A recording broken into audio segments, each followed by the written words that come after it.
Al Jazeera Podcasts.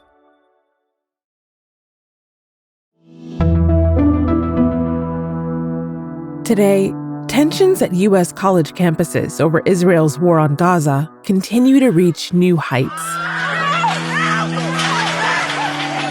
From UCLA in California to Columbia in New York. Arrests, videos of police brutality, and an attack from counter-protesters on an encampment. So where does this student movement go from here? I'm Malika Bilal, and this is The Take.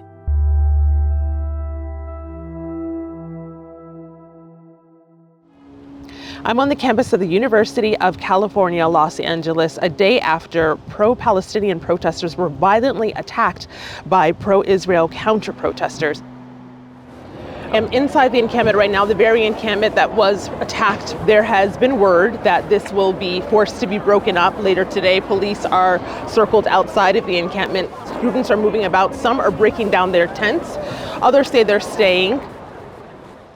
I don't feel comfortable giving my name just because of the tense situation going on and attacks that my peers and myself have been getting from groups of Zionists. Were you here when the encampment was attacked? I was here when the encampment was attacked, but I was outside of the encampment. This student was one of several I talked to on campus who was there overnight Tuesday. The encampment had been in place for almost 2 weeks, and like other similar encampments at universities around the country, the students there are calling for their school to divest from Israel. And at UCLA, their message was met with a violent response from a mass of counter-protesters carrying bear spray, fireworks, even live rodents. Pro-Israeli demonstrators surrounded a pro-Palestinian encampment, some using plywood board and barricades as weapons. Even fireworks were thrown into the encampment. Later, we did go to the encampment with my friends to see if we could pick anybody up, because a lot of people were going to the ER at this point, and there were a lot of people who were feeling unsafe and needed rides home, especially the girls, because they have typically been targeting and attacking girls more often, especially hijabis. By the time I visited the encampment, it had been rebuilt.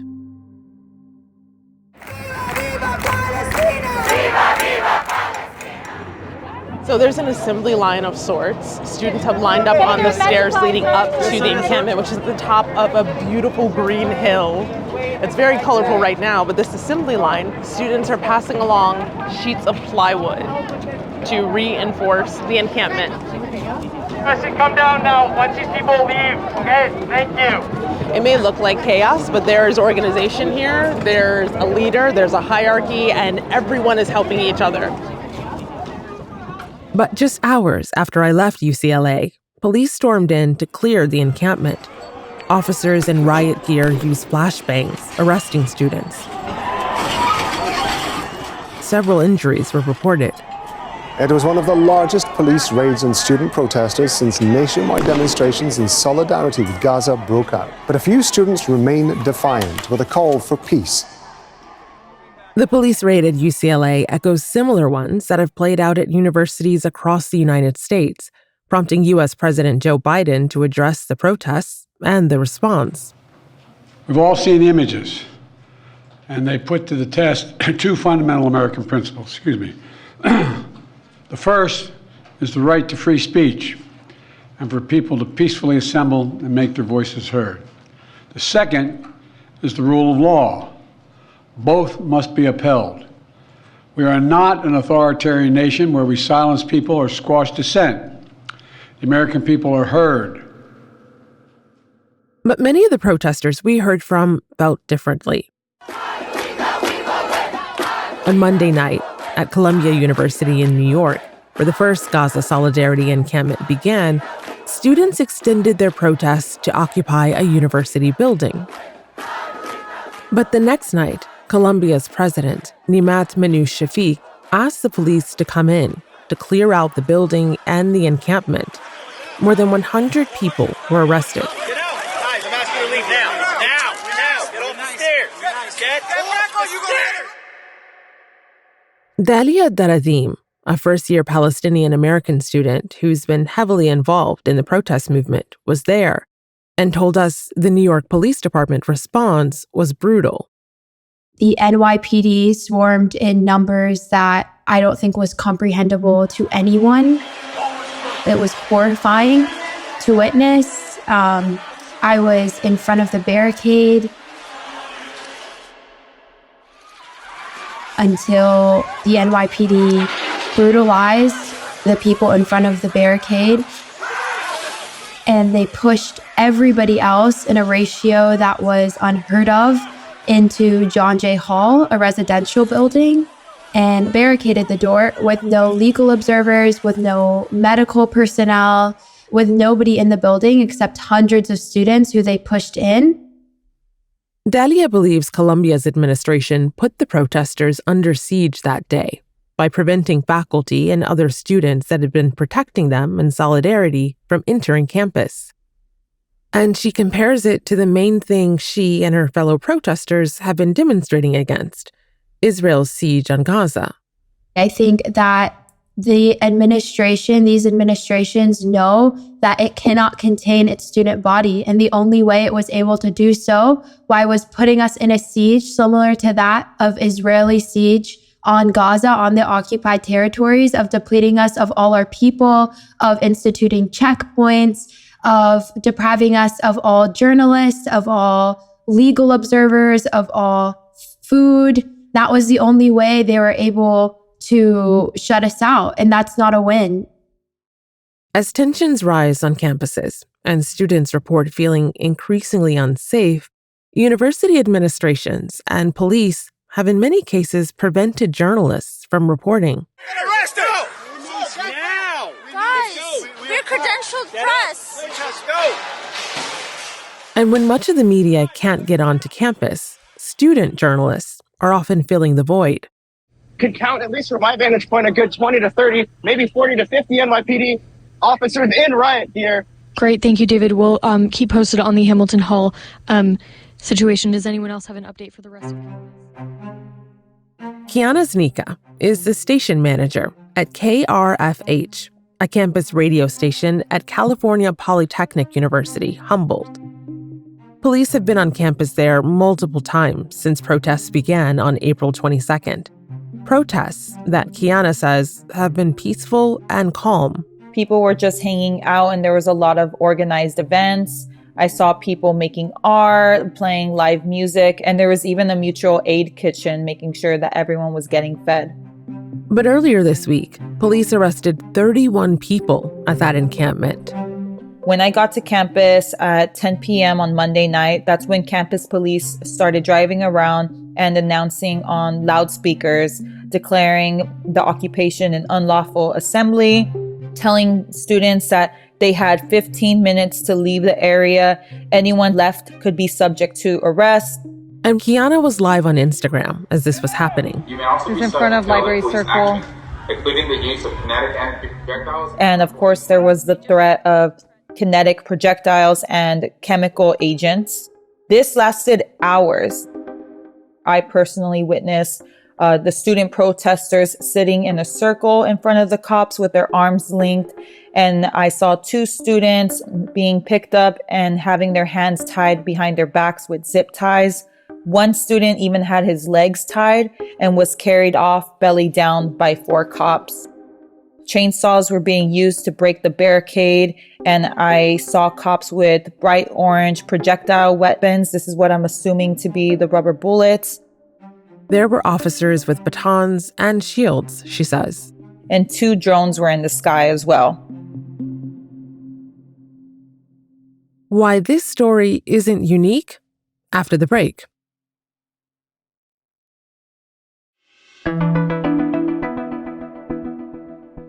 While university administrations are currently at odds with student protesters over Gaza, many faculty members have broken ranks from their respective administrations and have been supporting the students. At the University of Texas, Austin, state troopers were sent on campus on horseback with riot gear, and they made more than 100 arrests. State troopers are again clashing with pro-Palestinian demonstrators who have been trying to set up an encampment there at the university. More than 600 members of the UT Austin faculty signed a letter condemning the crackdown. Pauline Strong, a professor of anthropology, was one of them.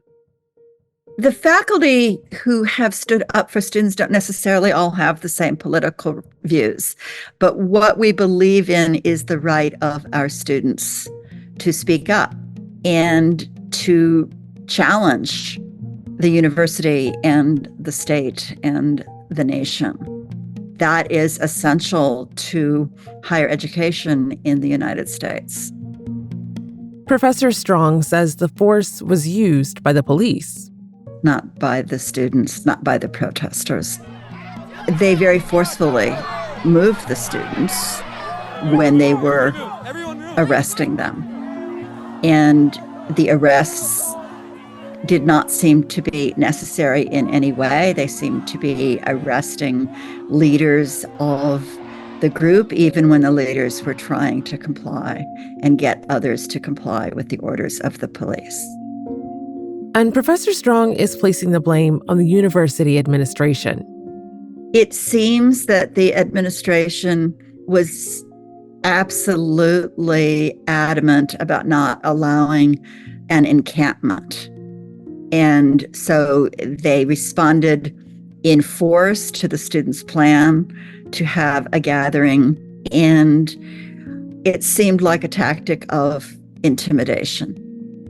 We feel that the administration did not confer adequately with faculty and that they did not respect the rights of free speech and free assembly, and that they called in police that violently suppressed the students' rights. Despite the crackdowns on Gaza solidarity encampments across the country, Dalia, the Columbia student we spoke to earlier, says student protesters remain optimistic about the movement. It was incredibly defeating and harrowing to watch them sweep what so many of us have organized. But the student body is so powerful, and we refuse to take any sort of deal that doesn't say that we are explicitly divesting from Israel and promises that divestment.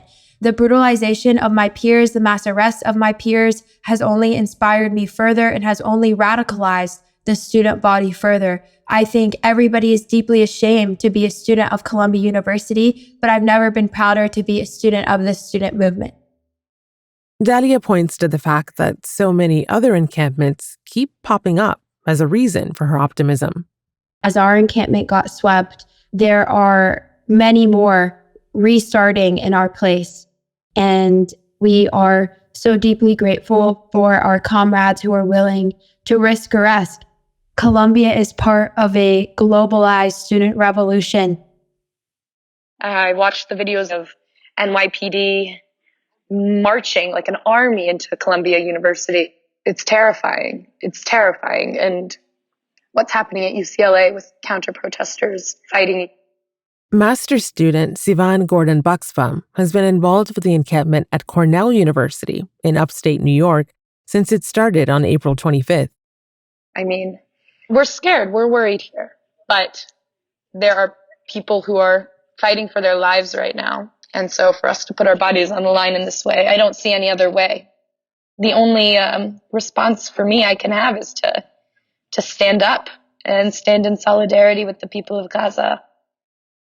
6 students involved with the Cornell encampment have been suspended since it began. And Sivan says that fear is something the rest of them carry. Many of us are paranoid. I myself have been checking my email every couple hours out of fear. But they are using these suspensions basically as bargaining chips to distract from the larger issue at hand, which is Cornell's investment in genocide. Sivan is Jewish and an active member of Cornell's chapter of the national group Jewish Voice for Peace. But her activism doesn't sit well with her family. I've heard from my own family members that, these encampments are all anti-Semitic. There are no Jews who are part of this. And to that I say they are wrong. The media is wrong. the government that has been continuing to also spew these lies are also wrong. This is a group of people from all faiths, all ethnic backgrounds, and there is the Jewish community within this encampment. Many Jewish participants are part of Jewish Voices for Peace. I'm part of that organization, and I find it to be reprehensible the way that anti-Semitism has been weaponized. I mean, it's so offensive because I am who I am because of my Jewish upbringing. I am who I am because my grandparents and my great-grandparents were persecuted and expelled from where they lived. We, as Jewish people, have always identified as an oppressed people. And yet now we have become the oppressor. And that is to say that the state of Israel is the oppressor. But I think it's really important that the media is saying Israel is representative of the Jewish people. And to that I say that is wrong. The current state of Israel is treating Palestinians as second-class citizens. It is killing children and families by the thousands, by the thousands. And it is just going to continue to create these patterns of hate and vengeance and war. And we need to move past that.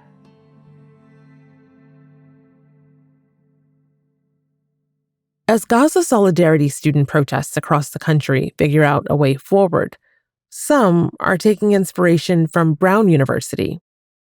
On Wednesday, the university's administration agreed that its board would hold a vote in October on whether to divest from Israel. The university agreed to schedule a vote on divestment at the school board's fall meeting. In exchange, protesters agreed to clear their encampment. Arman Deendar, a student who was involved in the encampment protest at Brown, sees it as a real victory. I would say there's now extraordinary optimism around achieving divestment from Israeli occupation at Brown. For the past 5 years, we have been demanding that administration bring divestment in front of the Brown Corporation for a vote. And now, following 6 months of heightened attention on and action for Palestine at Brown and around the world, we finally pushed the administration to do just that. What this action, what this encampment and encampments across the country show is that we're finally seeing actionable movement in terms of divestment. I think that other universities might follow suit. This helps us all see that if we keep pushing, divestment is more than possible, and protest, especially collective protest, works in getting people in power to notice the mass movement that calls out our institutions' complicity in genocide.